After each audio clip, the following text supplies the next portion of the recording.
Hi guys! Welcome back again sa aming channel. So for today's video guys, ay delivery day namin ngayon. Dadalhin ko kayo sa pagdi-deliver namin today. Kasi ayan guys, marami-rami yung ating i-deliver ngayon. So meron tayong 4 na pieces na pure na i-deliver. Tapos bali 6 na pieces ng Shamu Asil. So anyway, if you haven't subscribed again in our channel guys, please do consider subscribing. Please do like this video, share to your friends, and do comment down below para sa mga katanungan nyo. Don't forget also guys to like our page on Facebook. Ayan guys, doon ako nagsasagot ng ilang katanungan nyo regarding sa aming mga CCU. So, ayan guys, nakikita nyo sa likod ko, meron kami incubator na yung sinasabi ko sa inyo before, sa mga magtatanong dyan, hindi po yan aparador na nasa terrace, kundi isa po yung incubator for outdoor siya, kung kaya dito namin nilagay, pero hindi pa yan gumagana guys. Yung mga susunod na mga videos, ayan, papakita namin yan sa inyo. Pero ayan guys, naka-ready na yung aming lalagyan or yung mga carton. I-pack na natin sila or lagyan na natin sila sa carton para we're good to go. So, ayan guys, samahan nyo kami sa pag-deliver namin today. Ipapakita ko nga pala din sa inyo yung mga CCO bago tayo umalis. So, ayun guys, mag-deliver tayo ng sisiw. So, yung ating Gianna is magiging bantay for the meantime dito sa ating yard. May iwan si Gigi dito. As much as possible, gusto ko rin pakita sa inyo yung new tahanan kasi nga i-deliver namin straight doon sa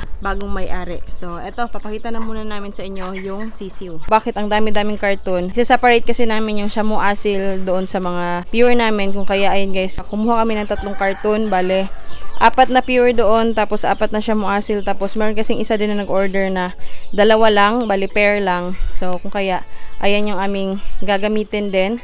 Kaya, ayan, 3 talaga na carton ang aming kinuha. So, eto naman, lalagyan lang muna namin ng pansapin doon sa ilalim para hindi talaga mabasa.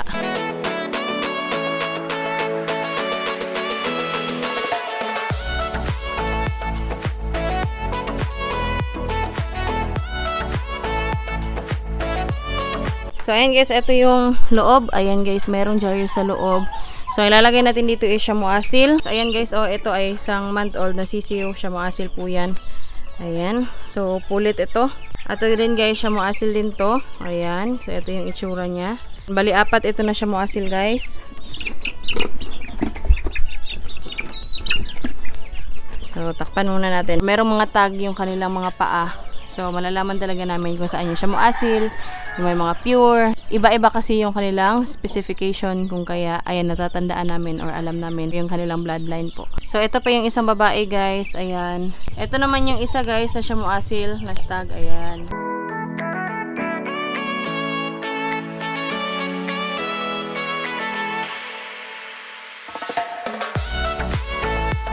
So, yung isang order naman guys is ito pa rin. Shamu Asil din ito. Ayan, pulet po.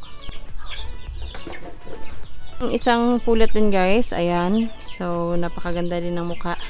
So, 2 sila dito sa carton na to.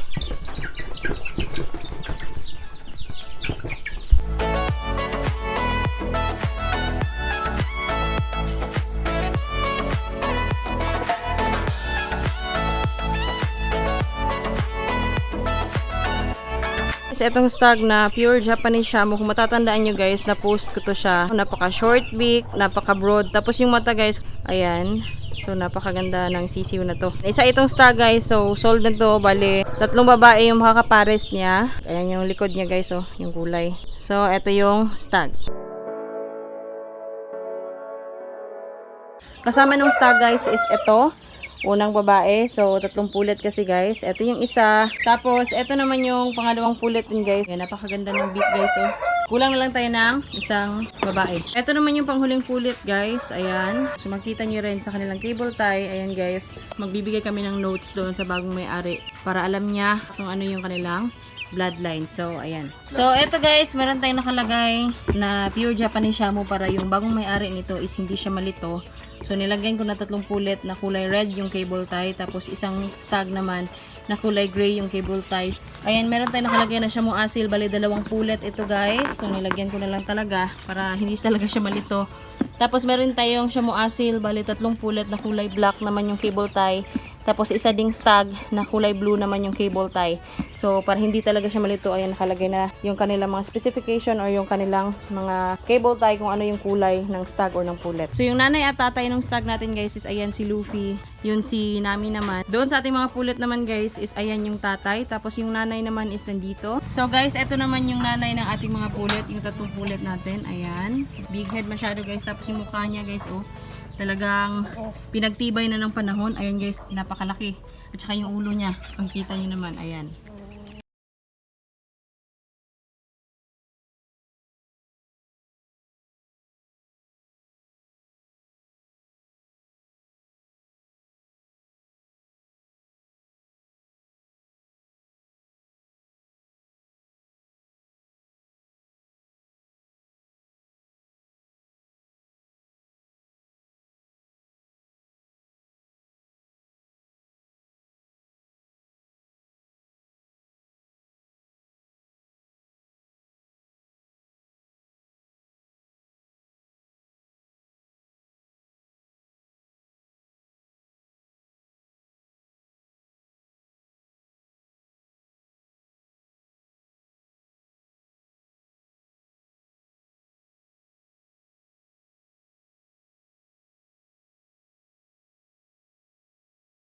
So ayun guys, aalis na muna kami. Dadalhin na muna namin yung mga alaga o yung mga na-order na sa amin dito sa aming yard. Ayun guys, samahan nyo kami at pupunta na kami doon.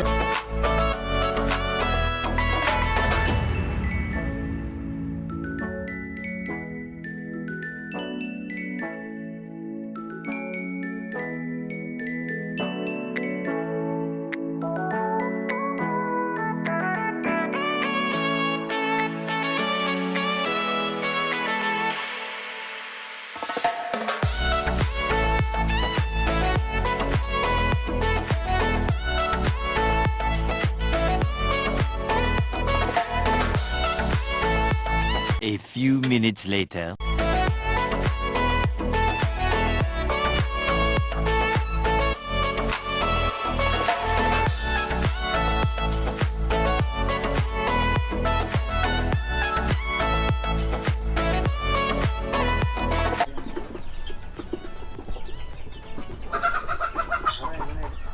So, ayan guys, nandito na yung ating mga pure shamo sa bagong yard nila. So, medyo naninibago pa lang sila. Advice din namin sa kanila, kanina nasabi na namin na bukas na lang papakainin. Mas prefer din yun guys kasi nga stress pa masyado or nasa biyahe kasi galing yung ating mga alaga.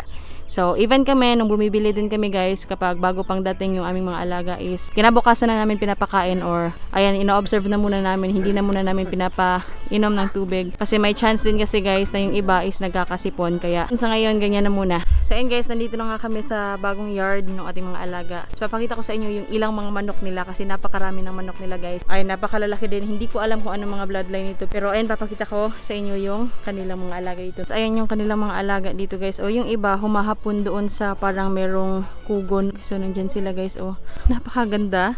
Ayan, napakalaki din. So, ito yung kanilang mga alaga dito. Ayun, mas marami pang humahapon doon banda guys. O, sa kanilang crates. Ayun, napakarami guys. So, good thing guys na merong ganyan talaga o yung pasilungan at least. Kasi para yung mga alaga natin is hindi masyadong mainitan. Kung minsan, nag-cause din yan ng pangasipon. Kasi nga, kapag naiinitan sila is nagbe-burn or nagwa-warm up yung kanilang body temperature na kung saan iinom talaga sila ng tubig. Kaya, ayan, mas maganda talaga na merong mga pasilungan. Ayan guys, titingnan natin dito. Ayan guys, o napakarami nila. Ayan sila sa baba. Ayan, merong mga ilang mga lalaki, ayun mga stag. Ayan, may mga babae na ganyan guys. Oh, hanggang ganda ng mga mukha din nila. Malalaki din. Ayan. Bago lang din sila sa pagsasyamo kaya nakabili sila sa amin or kumuha sila sa amin. Ayan. Napakaraming lemon din guys. Oh. So, kapag itong lemon na to, kapag lumaki na to, maganda siyang pasilungan ng mga alaga. Ayan sila guys. O, nakahapon or nandun sa baba lang.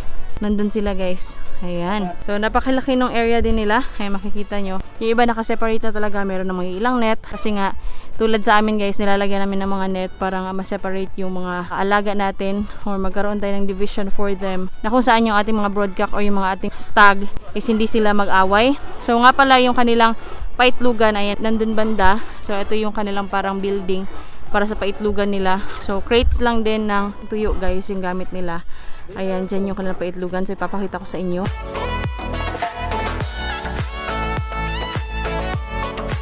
So, ito guys, napakaganda ng paitlugan ng mga alaga nila dito. Ayan. Sa isang building na buo guys, ayan, meron silang parang nilagay na ramp na kung saan dyan siguro sasampay yung mga inahin. Tapos, merong lahat ng crates. Dito naman banda is merong mga lemon ulit guys. Ayan, all the way there. Napakarami din. Yung net din nila, napakatataas. Pera lang talaga ang kailangan guys para magkaroon tayo ng ganitong yard. Napakaganda. Tapos ayun guys, napakabago pa nung area. So ayun na si Ash guys. Nakalubog na si Ash.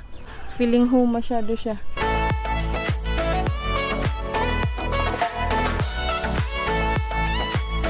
A few moments later. So ayun guys, nakabalik na kami dito sa bahay namin guys. So ayun lang yung munting tour natin para sa bagong yard nila Ash. So kasama ng mga iba pa niyang mga kasamahan na galing din dito. So napakaganda din yung mga alaga nila doon. Sabi kanina ni Sir, yung may-ari talaga ng facility na yon is Hubbard yun. And crossed with native yung iba doon na mga inahin. Kaya ganun yung mga itsura nila. So, ayun guys, yung munting video natin doon. Yung mga ilan din nakita ko doon guys, meron silang azola, na fish pan talaga siya guys, ang dami. Tapos kinukuhanan na din nila yun for feeding sa mga alaga nila.